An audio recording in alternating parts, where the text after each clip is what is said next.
Merhaba arkadaşlar, kanalıma hoş geldiniz. Bu videoda sizlerle yeni bir çanta çalışacağız. Çantamız için ben ilk defa kullanacağım bu ipi. Filoşip aldım. Filoşip'in şöyle bir özelliği var. Çok kalın değil ama deri görünümü var. Bunu kullanacağım. İnşallah güzel olacak. Taban kullanacağım. Hazır taban kullanacağım. Ve hazır satılan tuhafiyelerde bulabileceğiniz şu fermuarlar var. Hazır.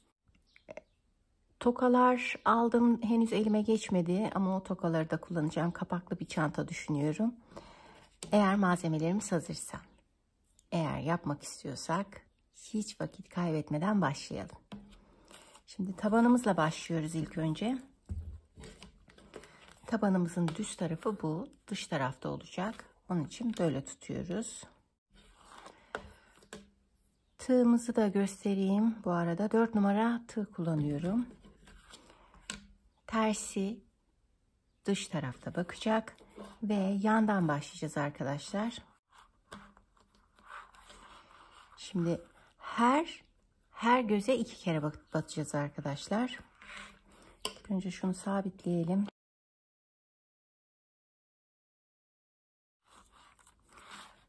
Her göze 2 kere batıyoruz.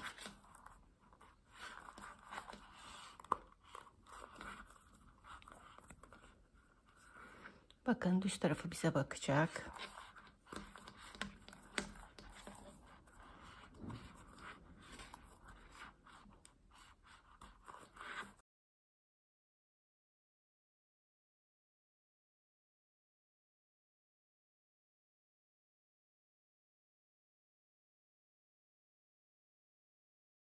Her göze 2 kere batarak sıramızın sonuna kadar gelelim. Ondan sonra ikinci sıraya beraber geçeceğiz. Bunları yapalım, gelelim. Birinci sıramızı bitirdik. Şimdi birleştirmeyi birlikte yapalım. İlk ilmeği üzerimize almadan, ipliği üzerine almadan tığımızın batıyoruz ve ilmek kaydırmayla birleştiriyoruz. Bir zincir çekiyoruz. Aynı battığımız ilmek kaydırma için battığımız noktaya bir tane daha yapıyoruz.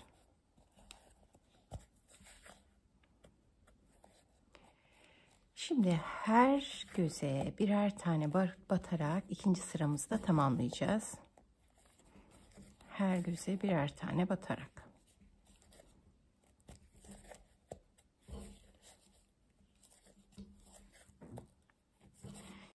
Bu sırayı da bu şekilde tamamlayalım. Tekrar buluşalım. İkinci sıramızı da yaptık arkadaşlar. Şimdi birleştirmemizi yapalım. Son battığımız yere batıyoruz ve ilmek kaydırmayla birleştiriyoruz. Şimdi benim için bu taban yeterli. Eğer size daha dar, daha geliyorsa ve siz daha geniş bir taban istiyorsanız o zaman bir tur, hatta 2 tur daha geçebilirsiniz arkadaşlar. Öyle çantalar da var. Ama benim düşündüğüm, planladığım çanta için bu taban yeterli. Şimdi çantanın duvar kısmına geçeceğiz. Onun için tekrar bir zincir çekeceğim. Şu başak görünümlü şu ilmeklerimiz var. Şu ilmeklerimizin normalde şöyle batıyoruz. Ama duvara geçeceğimiz için arka taraflarına batacağız. Şuraya. Bakın. Şöyle tam ortasından arka tarafa. Artık burada arttırma yapmayacağız bu sırada. Bu şekilde yaparak sıramızı bitireceğiz. Bakın şöyle yukarı çıkacağız artık. Bu sıramızı da yapalım. Sonraki sırada buluşalım. Üçüncü sıramızı da bitirdik arkadaşlar. Yapıyoruz ve şuradan ilk ilmekten çıkıp ilmek kaydırmayla sıramızı bitiriyoruz. Sıramızı bitirdik. Artık bundan sonra son zincir atıp 4. sıramıza geçeceğiz. Ondan sonra artık zincir atmak yok. sırayı bitirip tekrar üst sıraya geçmek yok. Döne döne öreceğiz. Nereye kadar? Çantamızın yüksekliğini ne kadar istiyorsak oraya kadar arkadaşlar. Ben yaptıktan sonra ölçüleri sizlerle paylaşacağım. Bundan sonra artık tarif edilecek bir şey yok. Döne döne öreceğiz. Ve istediğimiz yüksekliğe gelince tekrar buluşacağız arkadaşlar. Yapalım, gelelim. Tekrar birlikteyiz arkadaşlar.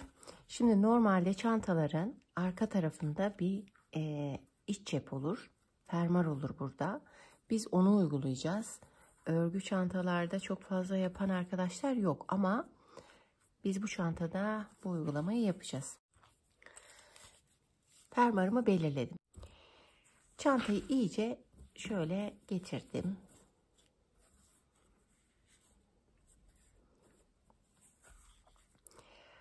Fermuarın yüksekliği ise nereye bu fermuarı yerleştireceğimiz için de gene size kalmış. Ne kadar derin istiyorsanız o kadar yukarıda yapacaksınız. Ama hazır çantalarda orta tarafında da kullanılıyor. Biraz yukarıda da kullanılıyor. Şimdi sıra olarak ben 24 sıra ördüm. Santim olarak ise çok fazla yüksek bir çanta olmayacak. Yüksekliği çok olmayacak. Çünkü benim fazla ipim yok. 17 santim. Şu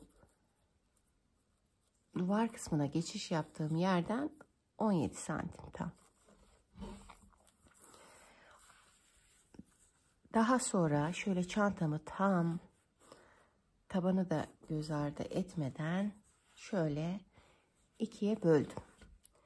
Fermuarımı ölçtüm. Fermuarımı şöyle ölçtüm. Ve fermuarımı olmasını istediğim yerlere işaret koydum. Ayrıcımı koydum. Şurası ve şurası. Ve burası. Buraya benim şu iç araya fermuarım yerleşecek. Şimdilik fermuarı bırakalım. Buraya kadar ördüm. İşaret yaptığım yere kadar ördüm. Aslında geri de dönebilirim. Fakat geri döndüğüm zaman bir düz sıra, bir de ters sıra olacak.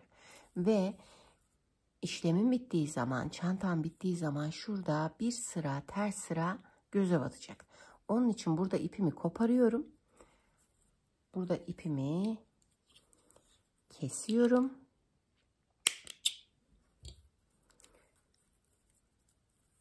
Şöyle geçiriyorum. Daha sonra temizleyeceğim bunu.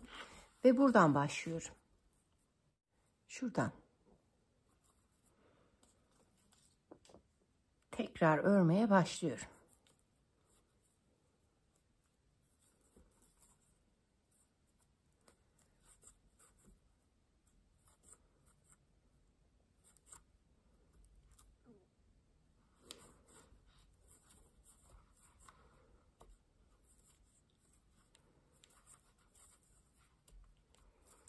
Aynı ördüğüm gibi sık iğne şeklinde öreceğim. Şöyle geleceğim, böyle geleceğim ve buraya geleceğim.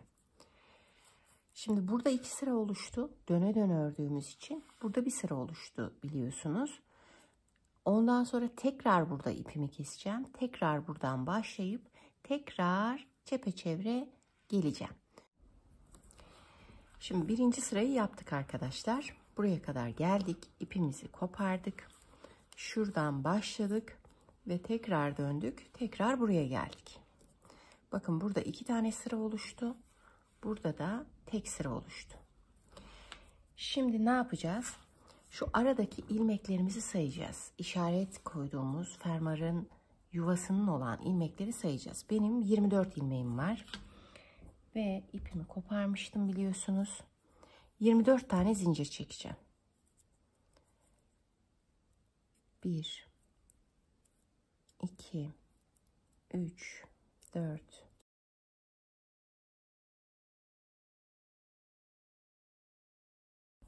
21 22 23 ve 24 zincirimi çektim.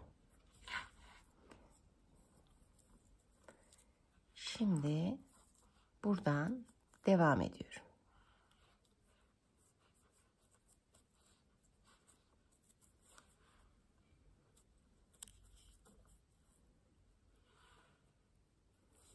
Bakın şöyle oluştu. Şöyle. Sık iğneye devam ediyorum.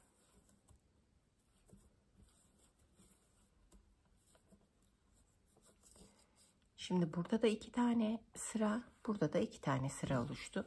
Şimdi tekrar böyle döneceğim. Çepeçevre öreceğim ve şuraya geldiğimde görüşeceğiz arkadaşlar. Bu sırayı da yapalım. Tekrar gelelim. Bu sıramızı da yaptık. Buraya geldik. Bakın 1, 2, 3. sıradayız. Ve zincirimizi alıyoruz. Şöyle düzeltiyoruz. Tam düzgün olsun diye. Artık yuvamızı kapatacağız. Şimdi şuradan zincire bitirdik burayı. Hemen zincire batıyoruz.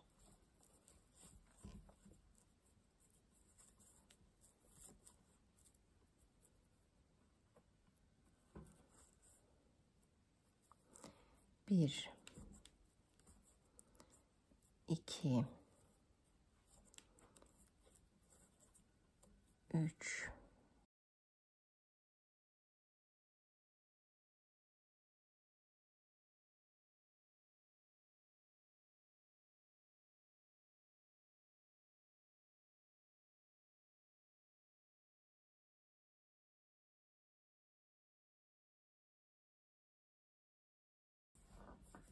yirmi üç ve 24.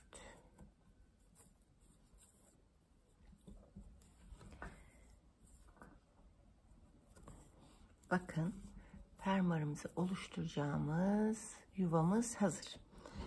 Bunu artık döne döne öreceğiz. Tabii ki yüksekliğini istediğimiz yere kadar öreceğiz. Benim daha önce de söyledim, benim çok fazla ipim yok. Devamını bulamadım ipimin. Ben çok yüksek bir çanta yapmayacağım ama siz nasıl isterseniz, ne kadar yükseklikte isterseniz o kadar, hiçbir işlem yapmadan döne döne örelim.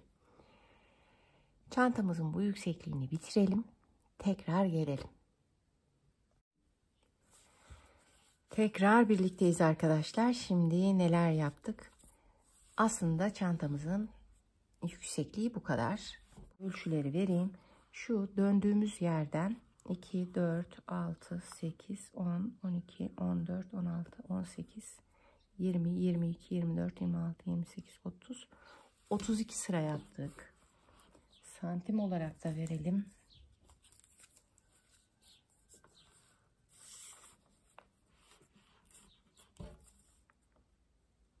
...23 santim yüksekliğinde. Tam şuradan ölçtüm. Şimdi döndüm, geldim. Şurada ilk başladığım yer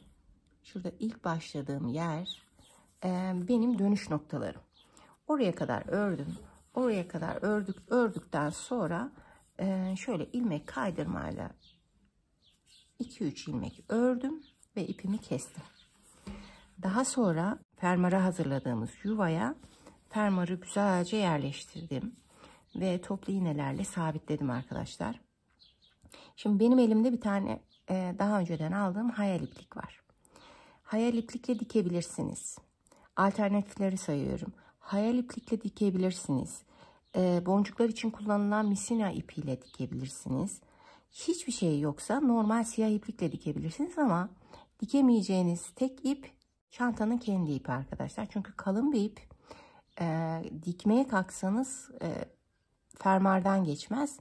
Dikemeyeceğiniz tek ip kendi ipi. Çepeçevre sıkı bir şekilde dikeceğiz. Diktiğimiz zaman tabii cebimiz bitmemiş olacak. Bu şekilde bir görüntü elde edeceğiz.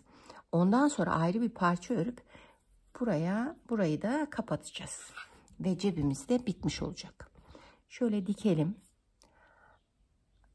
Daha sonra çantaya bir kapak yapmayı düşünüyorum. Çanta kapağını yapmak üzere buluşalım arkadaşlar. Dikelim, gelelim. Cep kısmını büyük bir ölçüde bitirdik arkadaşlar. Fermuarı diktik. Şöyle. Daha sonra şu ebatlarda sık iğne ile torbasını yapacağız ve dört tarafından da her tarafından dikeceğiz. Bunu daha sonra çalışacağız arkadaşlar. Fermuarımızın da görüntüsü bu şekilde. Gayet düzgün oldu. Şimdi çantamızın kapak kısmını yapacağız. Kapak kısmı için bir desen çalışacağım ben. Deseni Pinterest'ta buldum ve şablonunu kendimce çıkardım. Bu da size faydalı olabilir. Şöyle, şu X olan yerler siyah, diğer taraflar beyaz arkadaşlar. Şimdi ekran resmini alabilirsiniz daha rahat çalışmak için. Şimdi siyah ipliğimizle 28 tane zincir atıyoruz. 1, 2, 3, 4, 5, 4, 25, 26, 27, 28.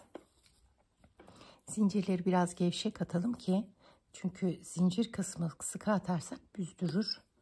Bir de dönüş zinciri aldım. Üstlerine aldım. 4 tane siyah yapıyorum. Buraya değil, hemen önüne batıyorum.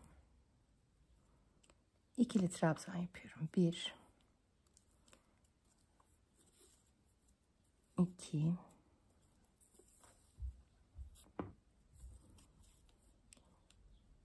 3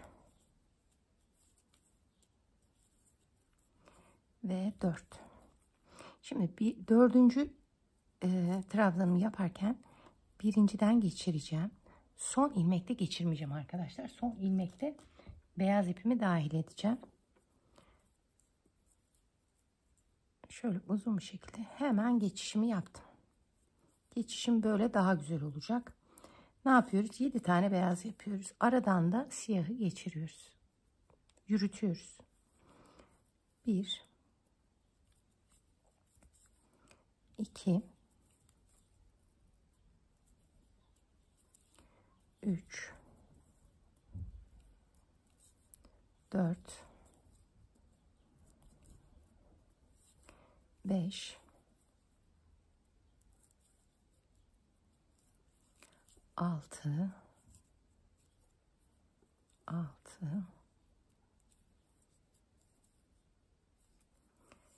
ve 7. Bakın, şimdi siyaha geçeceğim için ilmeğimi aldım. Bir çektim. 2 tane ilmek kaldı. Hemen bunu bırakıyorum. Şöyle siyaha geçeceğim için siyahı son sırasında, son 2 ilmeğinde siyah geçiyorum. Bu sefer geçişler çok düzgün oluyor. Şimdi 5 tane siyah yapıyorum. Tabii beyazı da aradan yürüteceğim. 1, 2, 3, 4,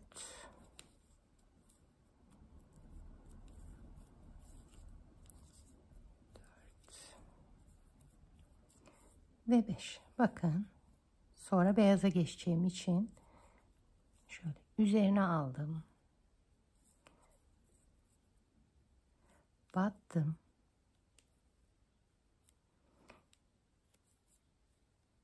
Bir çektim. Elimde 2 ilmek kaldı. Siyahımı bırakıyorum ve beyazla çıkıyorum.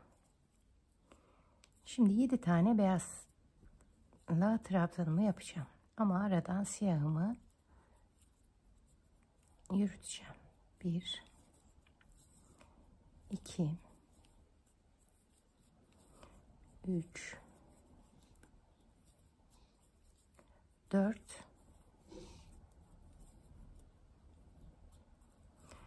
5, 6. Bakın, siyaha geçeceğim. 7. ilmeğim için ipliğimi üzerine aldım. Battım. Birinci çekişimi yaptım. Hemen siyaha geçeceğim için beyazı bıraktım ve siyahla çektim. Geçişler bu şekilde düzgün oluyor. Şimdi ne yapıyoruz? 4 tane siyah yapıyoruz ve sıramızı bitiriyoruz. 1,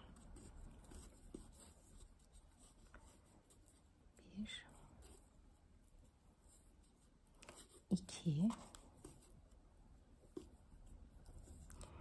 3 ve 4. Aslında böyle. Şimdi böyle geldim birinci sıraya. Birinci sıra zaten zincir, siyahtan oluşuyor. Şimdi ikinci sıramı şöyle geldim. Şimdi bu tarafa geleceğim. 2 tane zincir atacağım.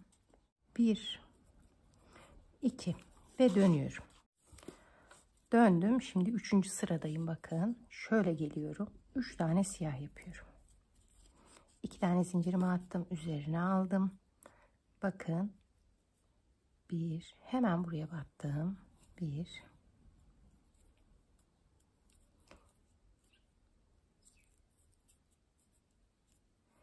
2, bakın 3. trabzanımı yapıyorum. İpliğimi üzerine aldım. Battım, çıktım. Bir tur çekişimi yaptım. Bir kere çektim. Şimdi elimde 2 ilmek kaldı. Hemen beyazıma geçiyorum. Bakın burada bir tane beyaz var. Bir beyazımı yapıyorum. Üzerine aldım, battım. Bir tur çıkıyorum ve daha sonra siyaha geçeceğim için hemen siyahla çıkıyorum. Şimdi siyahtan da bir tane yapacağım. Hemen üzerine aldım, battım. Bir, ikinciyi beyazla çekiyorum. Şimdi 2, 4, 6, 7 tane beyaz yapacağım. Aradan da siyahımı yürüteceğim. 1, eğer yürütme yapmazsam her desende koparıp bağlamam gerekiyor. 2, 3, 4, 5, 6,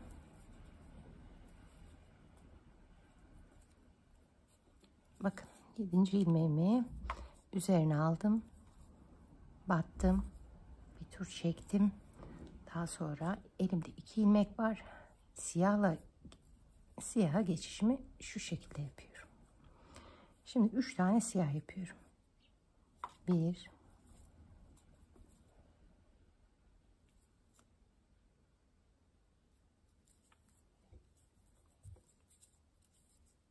1, 2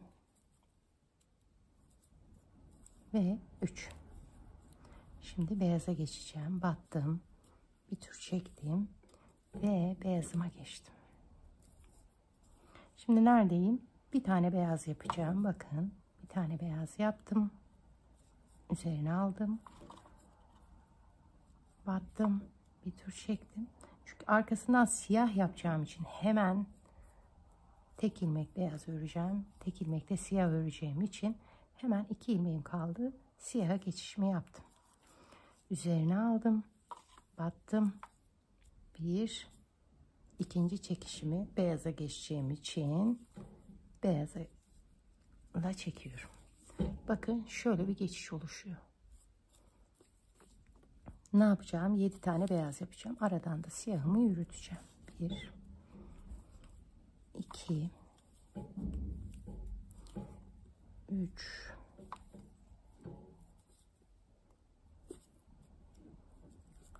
4,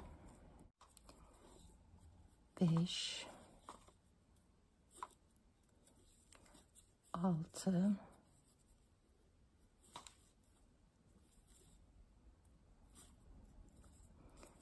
7 ilmeğimi yaptım. Battım. Battım. Bir tur çektim. 2 ilmeğim elimde kaldı. Hemen siyahıma geçişimi yapıyorum. Şöyle ara ara buraları da sıkarsınız.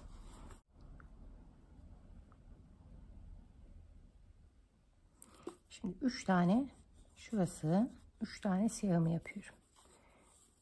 Arada da beyazım var tabii ki. 1 2 ve 3. Bu şekilde. Aslında bundan sonra yalnızca deseni takip edeceğiz arkadaşlar. Bakın böyle geldik. Şimdi bu şekilde dönüyoruz. 2 tane zincir atıyorum. 1 2 dönüyorum. 2 tane siyah örüyorum. 1 bakın ikinciden sonra beyaza geçeceğim için battım. Bir tur çektim. Şöyle hemen beyaz ipime geçtim. Geçişimi yaptım. Şimdi 7 tane beyazımı örüyorum. 1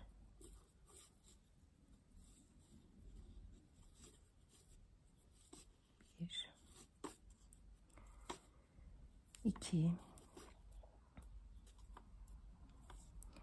3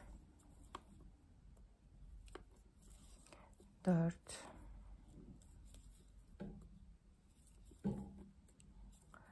5 6 ve 7.'ye batıyorum. Bir tur çıkıyorum. Elimde 2 ilmeğim var. Hemen siyahıma geçişimi yaptım. Bir tane siyah örüyorum. Beyaza geçeceğim için bir tur çıktım. Hemen beyazıma geçişimi yapıyorum. Sonra 3 tane beyaz örüyorum. 1 2 ve 3. Bakın siyaha geçeceğim hemen. 1 çıktım. Elimde 2 tane ilmeğim var. Hemen geçişimi yaptım. Bir tane siyah yapacağım ve beyaza geçeceğim için battım. Bir tur çıktım. Hemen ikinci turda hemen geçişimi yaptım.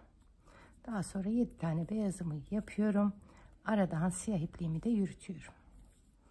2 3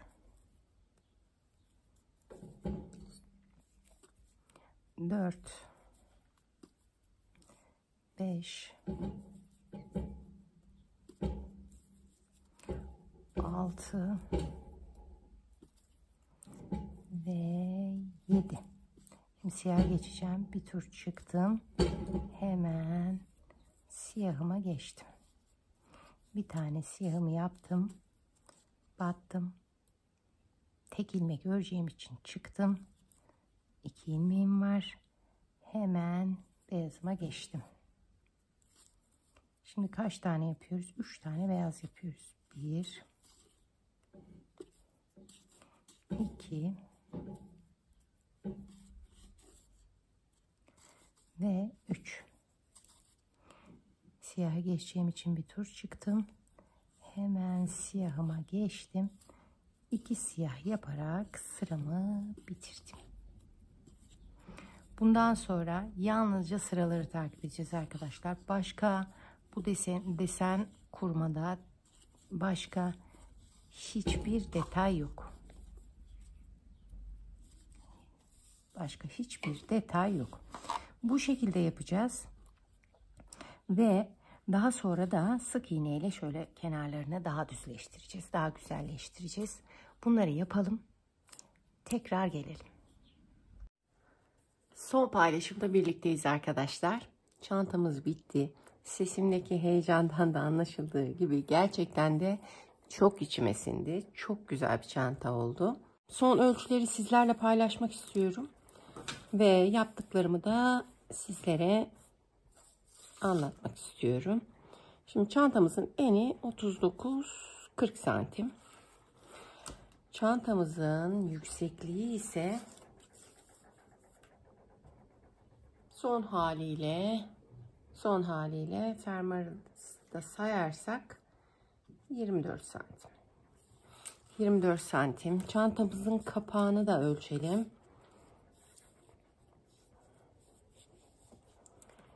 Bu da 23 santim eninde ve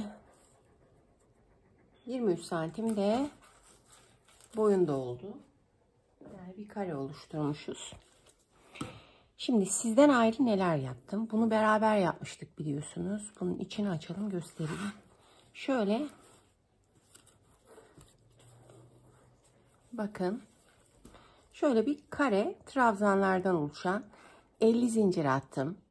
Ve 50 de trabzan yaptım üstüne. Yüksekliğini kendime göre ayarladım. Bayağı bir ördüm. Bir 15 santim kadar ördüm. Ondan sonra şöyle yerleştirdim. Fermuar vardı biliyorsunuz. Fermuarı da kapattım temiz bir görüntü olsun diye. Şöyle kenarlarından diktim.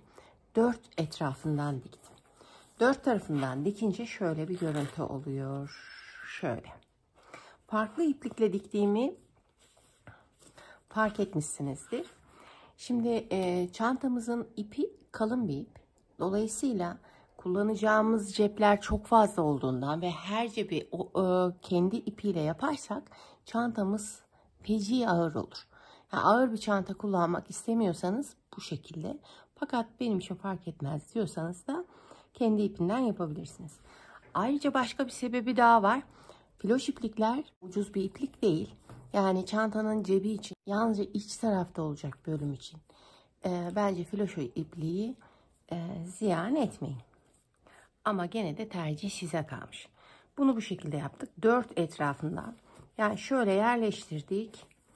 Dikdörtgen parçamızı 4 etrafından kapattık. Kapağımızı ördük. Kapağımızı ördükten sonra etrafına bir sıra sık iğne, daha sonra da ilmek kaydırarak sabitledim. Neden? Şöyle tok olsun diye.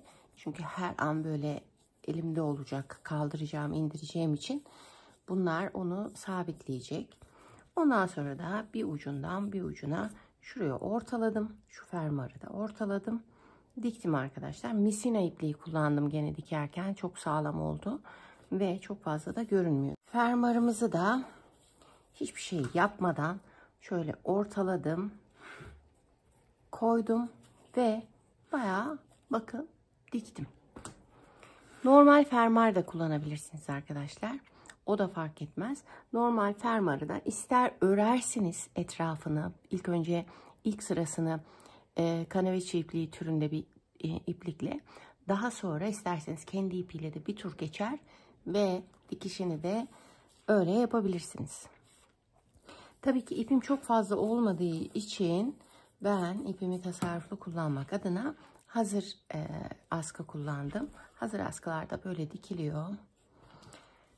Yan taraflarını da göstereyim size. Şimdi buralarda da çıt çıt kullandım. Bakın normalde çantamız böyle. Fakat isterseniz böyle de kullanabilirsiniz. Yani bu da tatlı durabilir. Şöyle bir bakalım. Şöyle de kullanabilirsiniz çantanızı isterseniz. Şöyle de. Bakın böyle de güzel duruyor. Ama ben biraz daha derli toplu kalması için şöyle büktüm. Şöyle büktüm. Şunlar tuhafiyelerde satılıyor. Büyük çıt çıt. Dikiliyor bunlar. Şöyle yaptım. Burayı da aynı şekilde çıt çıtını diktim. Ve böyle kullanmaya devam edeceğim. Tabii ki bizim olmazsa olmazımız. Şurada bir suluğumuz var. Şurada bir suluğumuz var. Şu su şişemizi koyacağımız yer var. Karşı tarafa da aynı şekilde şöyle bir cep uyguladım. Bakın cep uyguladım. Bunu kafeslerden oluşturdum arkadaşlar. Kafeslerden oluşturdum. 50 zincir attım. 25 kafesi oluşturdum. Ve her kafesin direğine değil, trabzanın üstüne değil de arasına battım. En sonda da yalnız aralara batarak bir sıra sık iğne yaptım. Neden yalnız aralara batmak için? Çünkü şöyle sarkma yapmasın diye. Ondan sonraki bir turda ilmek kaydırmayla geçtim. Ceplerde mutlaka bunu uygulayın arkadaşlar. Çünkü kullandıkça sizi rahatsız edecektir. 4 tane filoş iplik gitti. 4 yumak gitti. Yarım yumağa yakın da beyaz filoştan gitti. Ben yaparken çok keyif aldım arkadaşlar. Çok içime sindi. Gerçekten çok şık bir çanta oldu. Gece de kullanılabilir, günlük olarak da kullanılabilir. Her şekilde kullanabileceğiniz bir çanta oldu. Cepleri, her şeyi kendi isteğimize göre yaptık.